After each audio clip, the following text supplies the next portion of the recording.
예수께서 길을 가실 때 날때부터 맹인된 사람을 보신지라 제자들이 물어 이르되 랍비여 이 사람이 맹인으로 난 것이 누구의 죄로 인함이니이까 자기이니이까 그의 부모니이까 예수께서 대답하시되 이 사람이나 그 부모의 죄로 인한 것이 아니라 그에게서 하나님이 하시는 이 일을 나타내고자 하시니라. 때가 아직 낮임에 나를 보내신 이의 일을 우리가 하여야 하리라. 밤이 오리니 그때는 아무도 일할 수 없느니라. 내가 세상에 있는 동안에는 세상의 빛이로라. 이 말씀을 하시고 땅에 침을 뱉어 진흙을 이겨 그의 눈에 바르시고 이르시되 실로암 못에 가서 씻으라 하시니 실로암은 번역하면 보냄을 받았다는 뜻이라. 이에 가서 씻고 밝은 눈으로 왔더라.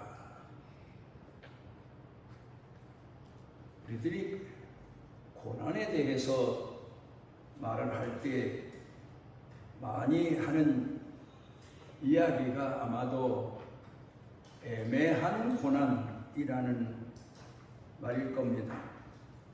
우리가 살아가면서 겪는 고난에는 그 수가 수도 없이 많습니다. 내 죄로 인해서, 내 실수로 인해서 당하는 고난도 있지만 때로는 가족 때문에 다른 사람으로 인해서 당하는 고난도 있습니다. 그런가 하면 또 어떤 때에는 억울한 고난도 있습니다. 내가 분명 당하지 아니할 고난을 내가 당하게 되는 그런 경우도 많습니다. 원수로 인해서 당하는 고난도 있고 이웃으로 인해서 당하는 고난도 있고 그 고난의 수를 헤아리자면 수도 없이 많은 고난을 손꼽을 수가 있습니다. 여러분은 지금 사시는 동안에 평안한 인생을 사십니까? 아니면 고난을 겪는 인생을 사십니까? 그 의미에 대해서 어떤 신앙적 지식을 가지고 계십니까? 오늘 본문 말씀을 통해서 그 깊은 의미를 우리 마음 가운데 다시 한번 새겨 두었으면 합니다. 모세오경이라고 흔히 말하는 창세기, 출애굽기, 레위기, 민수기, 신명기 이 5가지의 책을 우리가 합해서 평가한다고 하면은 고난의 삶 아마 그렇게 평가를 할 수가 있겠습니다. 왜 사람이 고난을 당해야 되나? 그 고난의 의미를 사람들은 깊이 생각하지 않고 아담과 하와, 우리 조상 아담이 하나님과의 약속된 에덴 동산에서 선악과를 따먹는 범죄를 했기 때문에 그 후손이 대대로 지금까지 세상 끝날까지 고난을 당한다고만 생각을 합니다마는 그러나 고난의 의미는 하나님으로부터 받는 벌의 의미보다 신앙인들은 보다 깊은 의미를 새기고 그 지식을 가지고 오늘 겪는 고난을 대처할 수 있어야 비로소 온전한 신앙인으로 연단되어 갈 수 있고 하나님 앞에 온전한 믿음의 사람으로 설 수 있는 날이 오게 된다는 사실을 잊어서는 안 됩니다. 인간이 왜 고난을 당하나? 우리는 얼른 생각할 때 하나님께서 우리 조상 아담의 죄를 물으시면서부터 고난이 시작되었다고 착각을 합니다마는 그러나 보다 더 깊은 의미에서 성경을 이해하고 해석하고 묵상해 보게 되면 고난의 의미는, 고난의 시작은 전적으로 우리 인간들의 타락, 어리석음, 무지함 때문이라는 사실을 알 수가 있고, 또 하나는 그 고난이라고 하는 것이 하나님의 명령으로 하나님께서 행동하심으로 인간에게 고난이 오긴 왔지만 그 의미는 사랑이요, 하나님께서 이끄시는 연단의 과정이라는 사실을 우리가 깊이 인식해야 됩니다. 하나님께서 이스라엘 백성들을 애굽에서 이끌어내십니다. 그리고는 그 애굽에서 이끌어내실 때에도 1년 가까이서 10가지 재앙을 애굽 사람들 있는 곳에 내리시고 시브리 사람들이 있는 곳에는 하나님이 보호하십니다. 그러면서 그 백성들을 1년 만에 모세를 호렙산 불꽃 가시덤불 불꽃 가운데서 부르시고 모세를 보내시고 그 백성을 데려오시기 위해서 1년이라는 세월을 하나님께서 참고 애굽을 징계하시고 이스라엘 백성들로 하여금 마음에 준비하게 하시고, 그리고 하나님 하시는 일을 기다리게 하시고, 이제 그런 과정이 한 1년 됩니다. 그리고는 하나님께서 그들을 이끄시고 인도하시는데 모세 제 마음대로 자기 생각대로 백성을 이끄는 게 아닙니다. 하나님께서 지시하시는 곳으로, 하나님이 이끄시는 곳으로. 그래서 성경 우리가 이스라엘 백성들이 광야에 가서 연단 받을 때에도 하나님의 말씀이 계시고 그 다음에는 하늘에 이상한 구름이 움직이고 이스라엘 백성들로 하여금 움직여서 하나님이 이끄시는 곳으로 향하도록 그런 여러 가지 자연 환경에도 변화가 왔던 것을 알 수가 있습니다. 하나님께서 이끄십니다. 하나님께서 인도하십니다.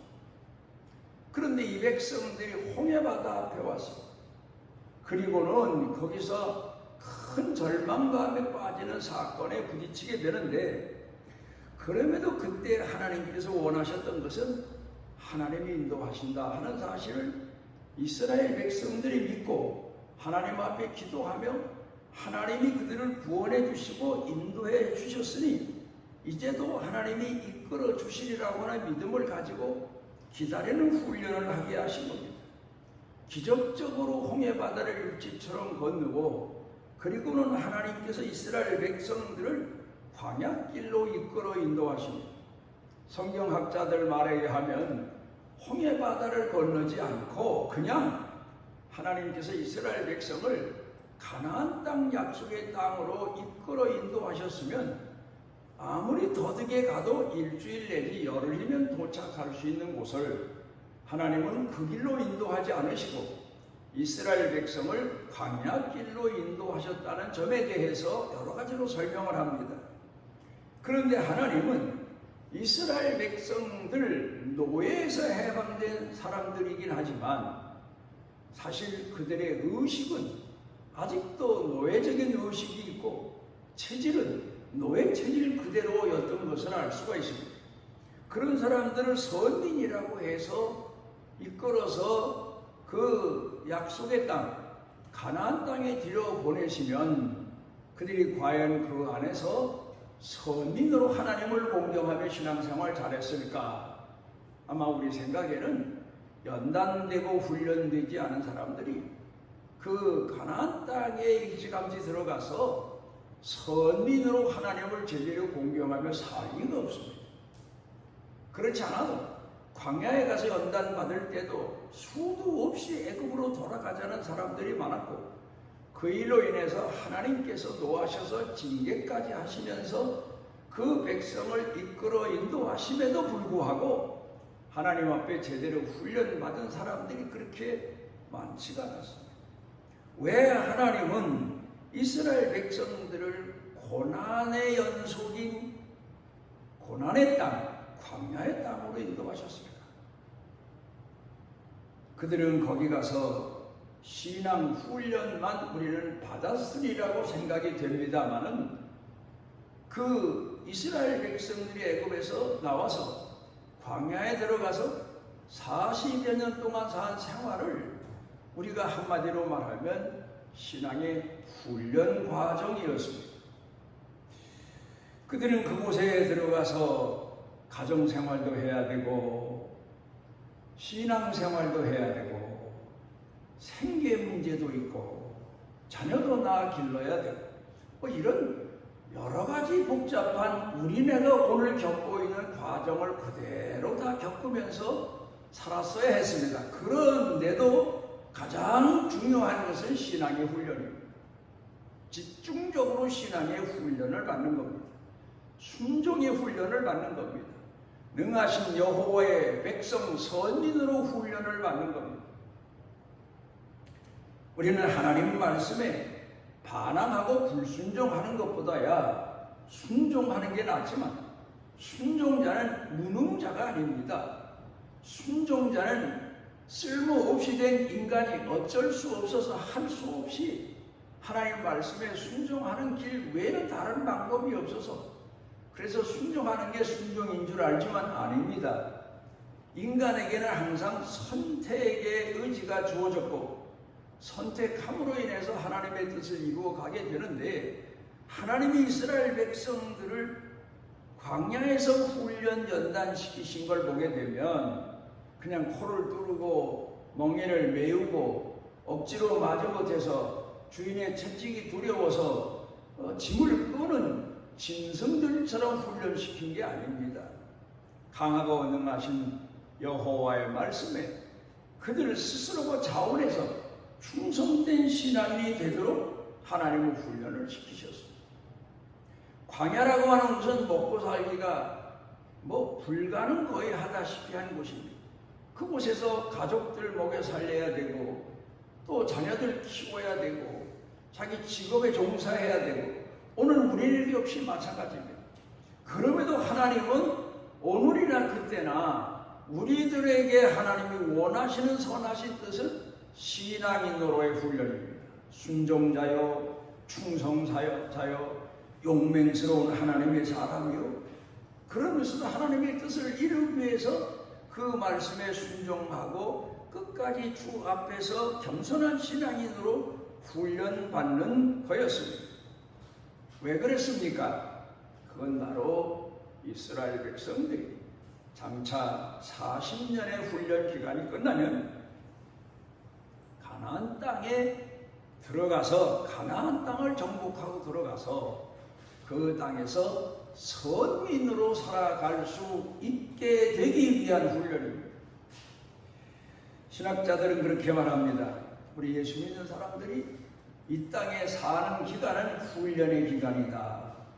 광야 40년의 기간처럼 예수를 몇 년을 믿었던 예수 믿고 몇 년 신앙생활을 했던 그 기간은 천국에 들어가기 위한 훈련 기간이다. 그렇습니다. 우리가 이 땅에서 예수를 믿고 무능자로 살다가 하나님 나라에 부름받아 가면 거기 가서 뭘 할 수 있겠습니까? 이 땅에서 하나님 앞에 훈련된 신앙을 가지고 하나님의 부르심을 받고 에덴에서 실패한 하나님이 우리에게 약속하신 영원한 축복 속에서 하나님을 찬양하며 하나님을 섬기며 살아가기 위해서는 이 땅이 바로 우리가 훈련받는 기간입니다.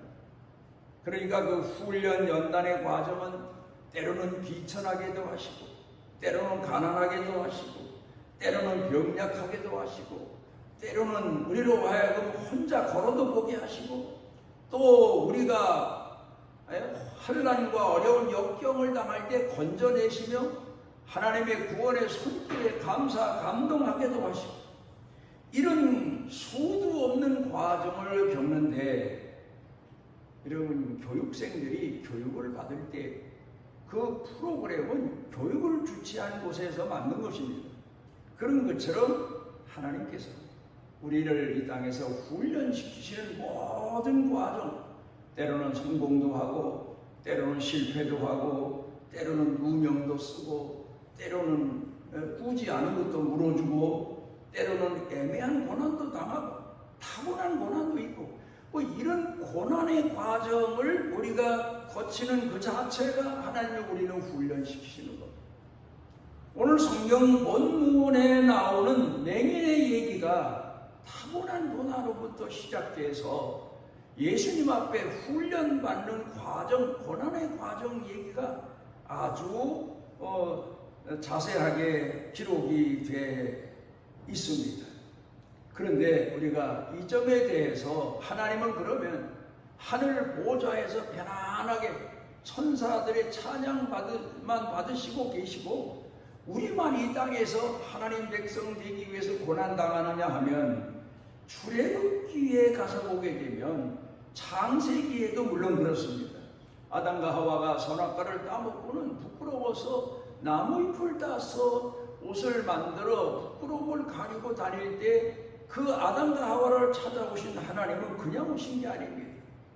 가죽옷을 지어가지고 오셔서 그들에게 입히셨는데 그 자체가 하나님의 희생을 말합니다.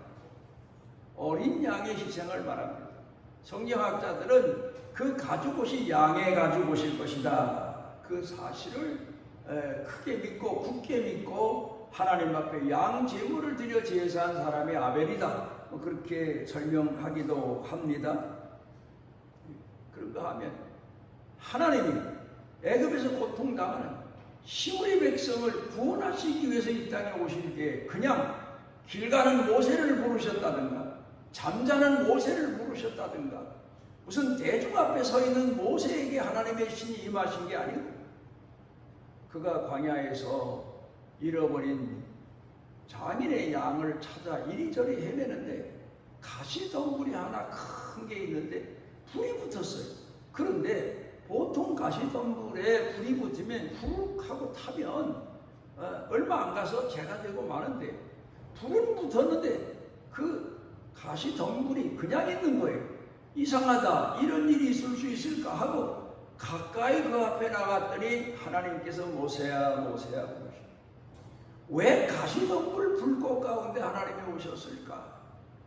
하나님도 가시덤불 불꽃 가운데 사람이 살 수가 없는 것처럼 애굽에서 고통당하는 시므리 백성들 그들을 구원하시기 위해서 가시덤불 불꽃 가운데 오셨다. 좀 더 내려가서 복음 시대로 돌아가 보면 예수님이 이 땅에 오신 것이 왕궁에 오신 것도 아니고 찬양받으며 존경받는 곳에 오신 것도 아니고 얼마나 거쳐 태어나시며 하실 곳이 없는 집에 오셨으면 말 구유에 마구간에서 태어나셔서 말 구유에서부터 생애가 시작되시지 않습니까? 그리고 고난의 생애 삶 마지막엔 십자가를 통해서 죄인들을 대속하시는 죄인들의 죄를 대신 갚아내시고 하나님의 자녀로 부름받아 하나님의 자녀로 살아가게 하시는 그런 기적적인 크신 사랑과 은혜를 베푸시러 이 땅에 오셨던 것을 볼 수 있습니다. 이제 구약으로 다시 돌아가서 봅니다. 첫 번째 자세하게 기록되어 있는 연단받은 사람이 아브라함 아닙니까? 그런데 아브라함이 하나님 앞에 부름받고 그리고는 약속의 땅으로 나아갑니다. 그 자체가 고난입니다. 얼마나 큰 고난인지 모릅니다. 더군다나 옛날 그 시대에 지금도 그래요.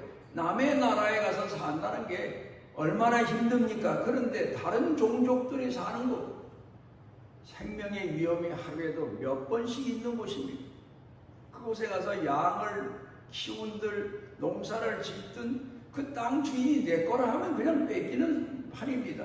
그런 곳에 가서 사라와 함께 연단을 받는데 이럭저럭 그 고난의 세월이 지나가는 동안에 때가 되어 하나님은 그에게 약속의 아들 이삭을 주시고 그 이삭조차도 연단받는 아버지를 보면서 함께 연단을 받고 그리고 끝내는 그가 모리아산까지 올라가서 하나님 앞에 제물을 드는 그런 신앙의 순종까지 배우게 되고 또 그가 하나님께서 원하시는 뜻이 무엇인가를 헤아리게 되고 그런 과정들이 계속 나옵니다.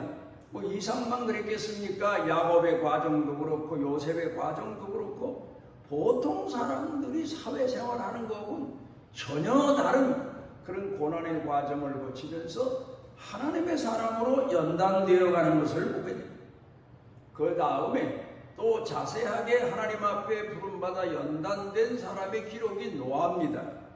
창세기 6장에 보게 되면 그 당시의 시대 사람들이 다 타락을 해서 노아와 그 가족만 하나님 앞에 은혜를 입었습니다. 그래 하나님은 노아에게 이 사람들의 세상 사는 날이 120년 정해졌다. 너는 내가 지시하는 대로 고페로 나무, 잣나무로 방주를 지어라. 노아가 120년 동안 방주를 지었다 하지 않습니다. 그런데 노아는 그때에도 그래요. 사람들 삶이라는 게 그렇잖아요. 먹어야 되고 잠자야 되고 일해야 되고 자식 길러야 되고 사회생활 해야 되고 직업까지 해야 되고. 그런데 노아는 그 당시에 얼마나 자산을 가지고 있었는지 모르지만 모든 걸 팔아서 배 만드는 데 집중을 합니다. 그렇게 하나님이 훈련을 시키십니다. 120년 동안. 그런데 그때 물론 120년 동안에 자식들을 이제 뭐 배를 지으면서 낳고 키우고 그럽니다만은 그 자식들도 거기서 방주 안에서 구원받기 위한 사람이 되기 위하여 연단을 받고 훈련받습니다. 그런데 거기에 결국 홍수가 끝난 다음에 보게 되면 셈과 야벳은 아버지 말씀에 순종하며 하나님의 사람으로 훈련을 받지만 함이라고 하는 아들은 아버지 말씀에 순종자가 되지 않고 반항자가 되고 불평자가 되고 원망자가 돼서 축복 계열에서 제외가 되는 그런 내용들을 보게 됩니다. 우리는 우리 평생이 하나님 앞에 훈련받는 신앙인으로 살아가야 됩니다. 열왕기하 20장에 특이한 내용 하나가 나옵니다. 이스라엘 왕으로서 다윗 다음에 선한 왕으로 손꼽히는 히스기야 왕이지만 그가 나라를 다스리고 하나님의 은혜 가운데 사는데 하나님이 이사야 선지자를 통하여 이제 내가 네 생명을 걷어갈 테니 유언해라. 너는 죽으리라. 그 소리를 듣고 히스기야가 하나님 앞에 기도하며 식음을 전폐하고 얼마나 매달려서 애원했으면 하나님이 이사야를 다시 보내서 15년을 연장시켜 주십니다. 그러면 덤으로 사는 그 15년 동안 히스기야가 뭘 했나? 시적은 없어요. 하나님 앞에 선하게 쓰여진 기록은 없어요.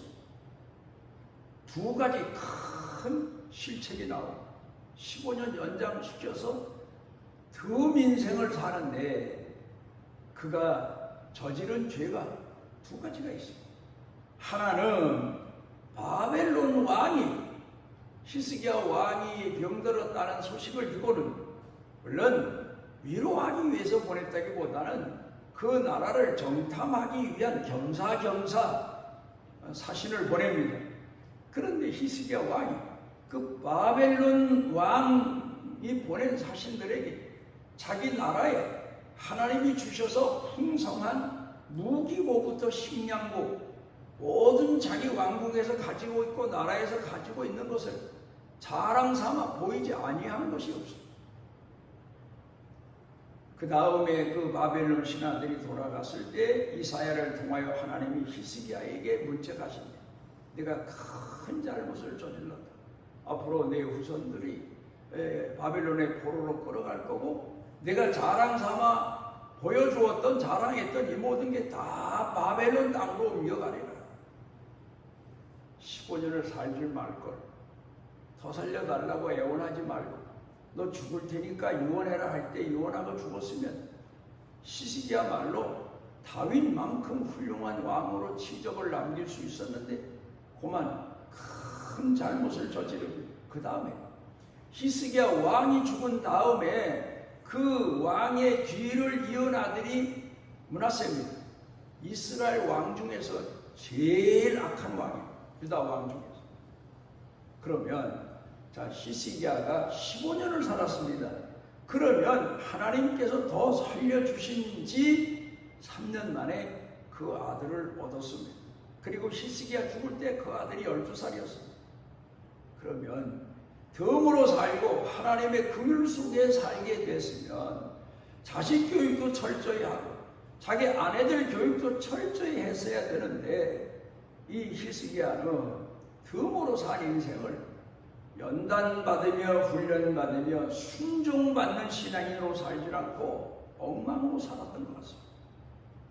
그래 그 아들이 12살에 왕이 돼서는 자기 아버지가 부숴놓은 모든 우상들을 다시 세우고 우상 숭배 전력하고 그리고 살면서 하나님 앞에 불순종을 얼마나 했는지 백성도 괴로움을 당하고 얼마나 많은 징계와 징벌을 받았는지 모릅니다.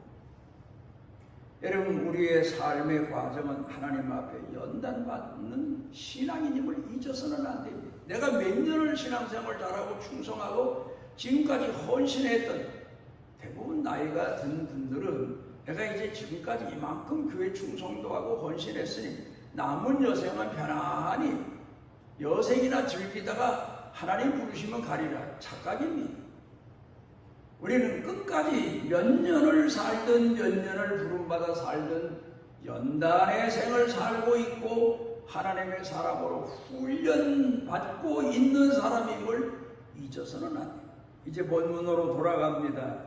여기 보면 우리가 세상에 살면서 당하는 고난 중에 이 맹인은 타고난 고난입니다. 날 때부터 맹인입니다.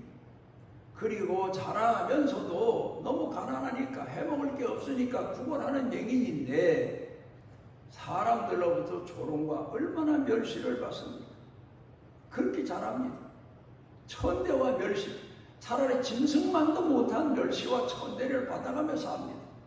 심지어는 첫 번에 만난 사람들이 예수님의 제자들인데 논란거리가 되고 맙니다. 그러니 이 맹인이 이 사람은 그 소리를 들었을 텐데 얼마나 마음이 괴로웠겠습니까? 예수님 제자들 쫓아 이 사람이 맹인으로 태어난 게 자기 죄냐 부모의 죄냐 조상의 죄냐 이런 논란거리로 삼고 맙니다. 오늘 우리가 살면서 세상에 태어날 때 타고난 고난으로부터 사는 사람도 많습니다. 또 성장하면서 논란거리가 돼서 비웃음거리가 돼서 짓밟히며 사는 사람들 참 많습니다. 그런데 이제 예수님께서 그 맹인을 찾아오십니다. 마태복음 9장이나 20장에 보게 되면요 기막힌 얘기가 나옵니다. 맹인들이 우리 눈을 뜨게 해주십시오. 예수님이 가까이 가셔서 어루만져 그냥 눈 뜨게 해주셨습니다. 그런데 이 사람은 예수님이 달리 치료하십니다. 땅에 침을 뱉어서 진흙을 이겨가지고 맹인 눈에다가 발라주십니다. 우리 생각에 어떤 사람은 그럽니다. 그 맹인 눈에다가 발라주시고 실로암 모세가 시선하셨는데 맹인 눈이 감각이 다 죽었을 리는 없습니다. 아픈 보이지 않지만 그래도 신경이 살아있었을 거예요. 거기다 진흙을 발라놓으면 얼마나 고통스럽습니까? 아마 무슨 짓을 합니까? 하고 믿음 없는 사람 같으면 예수님에게 반항도 하고 몸부림도 치고 도망도 갔을 텐데 이 사람은 그걸 순종합니다. 자기 눈에다가 신경이 아직 살아있는 눈에 진흙을 바르는데 얼마나 눈이 아팠겠습니까? 그거 순종합니다. 오늘 우리 예수 믿는 사람들 가운데는 끊임없는 고난과 역경 가운데서 이런 고통 속에서도 주의 말씀을 귀담아 듣고 인내하면서 자기 자신을 쳐서 복종케 하며 신앙인 되기 위해 사는 사람 참 많습니다. 그런데 보십시오. 이 사람에게는 투덜거리며 간 것도 아닙니다. 실로암 모세가 씻어라. 그 말씀에 실로암 못까지 가는데 실로암 못이 맹인 예수님께서 만나신 곳에서 보통 사람 걸어보는 한 20-30분이 간답니다. 그러면 이 맹인은 눈도 아프지요. 앞도 안 보이지요. 실로암 목까지 가는데 1시간 이상은 고생스럽게 가지 않았겠습니까? 그런데 가서 씻었더니 눈이 띄어져서 보게 됐다. 그 얘기입니다. 오늘 여러분, 우리가 고난과 역경 가운데 살 때에 절망해서는 안 됩니다. 불평해서는 안 됩니다. 원망해서는 안 됩니다. 순종을 끝까지 하시고, 그러면 보입니다. 하나님이 나를 얼마나 사랑하시나가 보여집니다. 하나님이 나와 함께 하시니 보여집니다. 하나님이 나를 이끄시는 삶의 목적이 보여집니다. 기도하십니다. 오늘 우리를 주 예전에 이끌어 인도해 주신 하나님 앞에 감사를 드립니다. 우리로 하여금 고난과 역경 가운데 주의 말씀에 순종하고 내가 연단받아 마땅한 죄인임을 잊지 아니하고 끝까지 하나님의 사랑으로 살아가고 또 하나님께서 만들어 가시는 축복의 은혜가 넘치게 해 주옵소서. 예수님 이름으로 기도드리옵나이다. 하나님 여호와께서 그 날개 아래 보호를 받으러 온 내게 온전한 상 주시기를 원하노라. 소경처럼 세상도 볼 수 없고 하나님도 볼 수 없는 우리들을 찾아오셔서 우리의 영적인 눈을 뜨게 하시고 하나님을 알게 하시고 우리 생의 삶의 계획하신 뜻을 알게 하신 우리 주 예수 그리스도의 무한하신 은혜와 아버지 하나님의 만극하신 사랑과 우리 속에 내재하셔서 깨닫게 하시고 회개하게 하시고 감동케 하시는 성령님의 능력의 은총이 사랑하는 자녀들 생각 속에 마음 속에 영육 간에 사는 생활 가운데 일터 경영 온 교회 중에 넘치고 넘치도록 함께 하시기를 축원하옵나이다.